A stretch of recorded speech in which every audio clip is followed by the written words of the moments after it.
آج کی ویڈیو میں ہم آپ کو بتائیں گے کہ کربلا کی جنگ کیوں لڑی گئی تھی، اس کے پیچھے اصل کہانی کیا تھی، آخر یزید کی دشمنی کیا تھی، اتنی بڑی جنگ کیوں لڑی گئی تھی، یہی جانیں گے آپ اس ویڈیو میں۔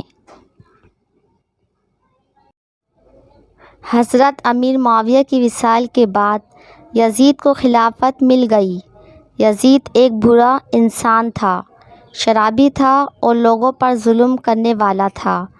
یزید کو جب خلافت ملی تو یزید سمجھ گیا کہ میری اس خلافت کو امام حسین کبھی قبول نہیں کریں گے۔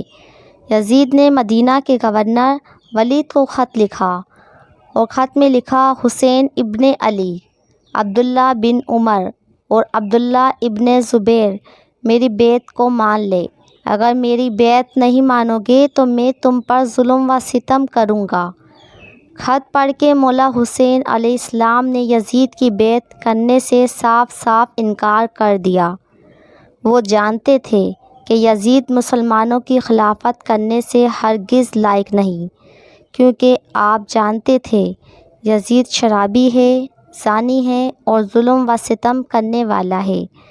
امام حسین علیہ السلام خون خرابہ سے بچنے کے لیے مدینہ چھوڑ کے مکہ تشریف لے گئے، لیکن مکہ جانے کے بعد کوفیوں کے کافی خط آپ کے پاس آنے لگے۔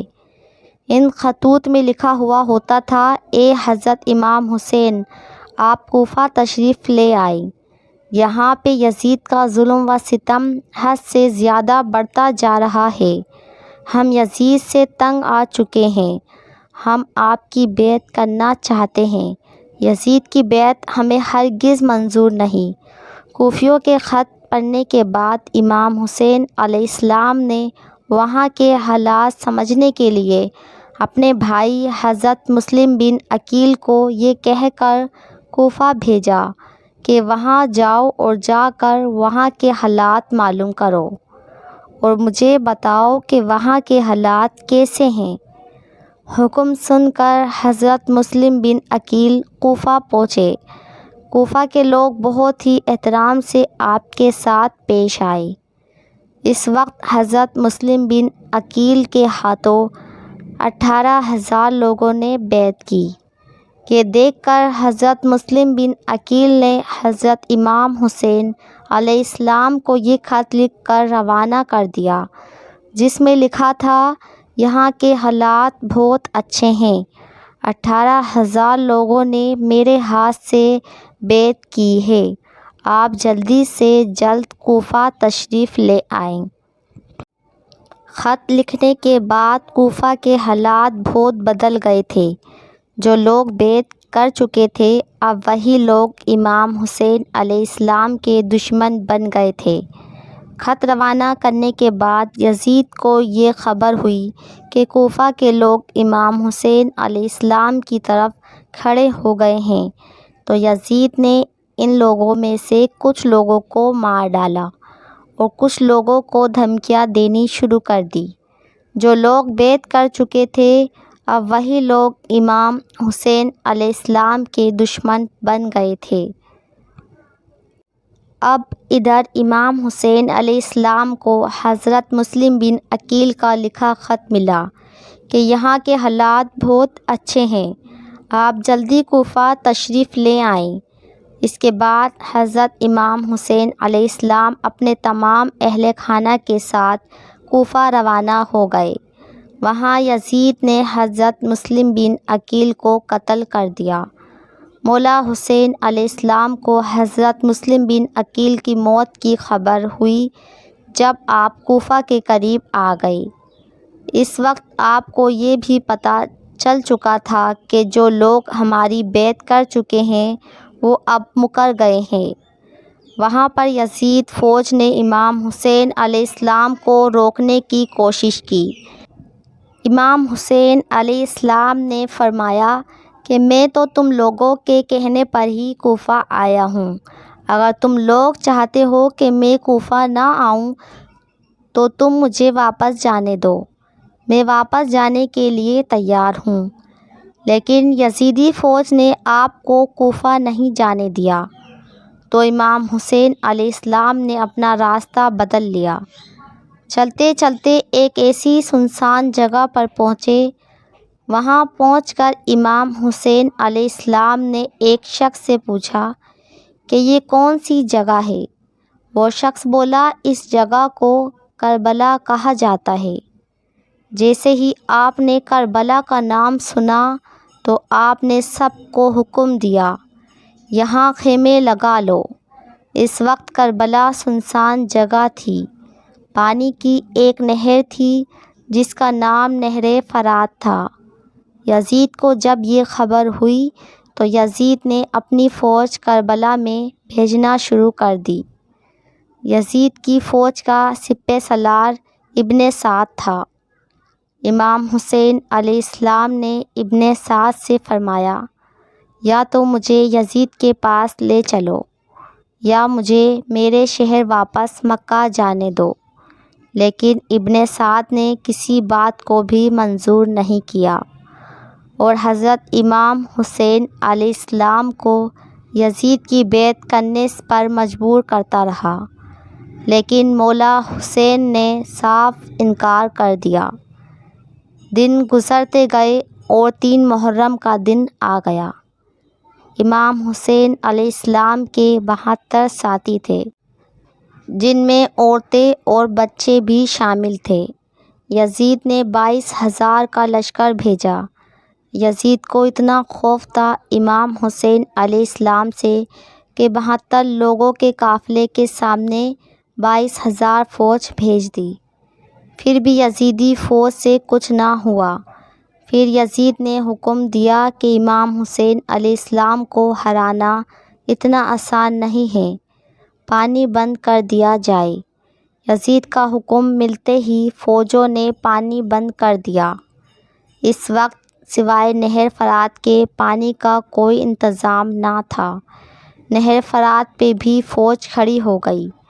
نوجوان تو پانی کی پیاس برداشت کرتے رہے، لیکن جو آپ کے ساتھ بچے اور عورتیں تھیں، ان کا پانی کے بغیر برا حال ہونے لگا۔ شدید گرمی اور پانی کی پیاس۔ سلام مولا حسین آپ کے صبر کو۔ چاروں طرف سے فوج نے گھیر رکھا تھا۔ یزید نے حکم دیا کہ 9 محرم کو قتل کر دیا جائے سب کو۔ آخر کار 9 محرم کا دن آ گیا۔ یزید نے حکم دیا کہ سب کو قتل کر دو۔ جب اس بات کا علم مولا حسین علیہ السلام کو ہوا تو آپ نے 1 رات کی مہلت مانگی کہ 1 رات کی ہمیں مہلت دی جائے تاکہ ہم اپنے رب کی عبادت کر سکیں۔ فوج نے یہ سوچ کر مہلت دے دی کہ 1 دن کی اور پیاس سے ان کا برا حال ہو جائے گا۔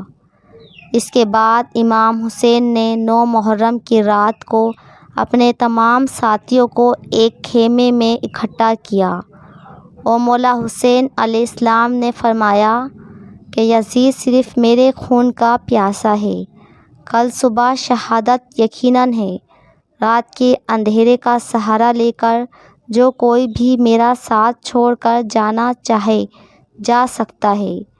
یہ کہہ کر مولا حسین نے سب بتیاں بجھا دی تو لوگوں نے روتے ہوئے کہا کہ ہم آپ کو چھوڑ کے نہیں جائیں گے، ہم آپ کے ساتھ ہی رہیں گے۔ ہم بھلا اس مشکل وقت میں آپ کو کیسے چھوڑ سکتے ہیں؟ آخر کار 10 محرم کا دن آ گیا۔ ایک طرف یزید کی 22,000 فوج اور دوسری طرف امام حسین علیہ السلام کے 72 لوگ تھے، جن میں بچے اور عورتیں بھی شامل تھیں۔ شدید گرمی تھی اور 3 دن کی پیاس تھی۔ حضرت عباس سے امام حسین کے 6 مہینے کے علی اصغر کی پیاس دیکھی نہ گئی۔ حضرت عباس رضی اللہ تعالیٰ عنہ مشکیزہ لے کر نہر فرات پہ فوج سے لڑتے لڑتے پانی لینے کے لیے آئے۔ 22,000 فوج میں اتنی ہمت نہیں تھی کہ تلوار سے حملہ کر لیں، کیونکہ حضرت عباس بہت طاقتور تھے۔ ظالموں نے تیر نچھاور کر دیے۔ پھر آپ زخمی ہو گئے۔ جب آپ زخمی ہوئے تو ظالموں نے تلوار سے آپ کے دونوں بازو شہید کر دیے۔ اس طرح حضرت عباس علمدار کی شہادت نہر فرات پہ ہو گئی۔ یزیدی فوج نے ایک ایک کر کے مولا حسین کے سب ساتھیوں کو شہید کر دیا۔ آخر میں امام حسین اکیلے رہ گئے۔ جنگ شروع ہو گئی۔ حضرت علی شیر خدا کا بیٹا شیر تھا۔ ایک طرف مولا حسین اور دوسری طرف ہزاروں کی فوج۔ مولا حسین علیہ السلام 3 دن کے بھوکے پیاسے تھے۔ ایسے لڑے کہ یزیدی فوج ہار ماننے لگی۔ امام حسین علیہ السلام کو ہرانا ناممکن تھا۔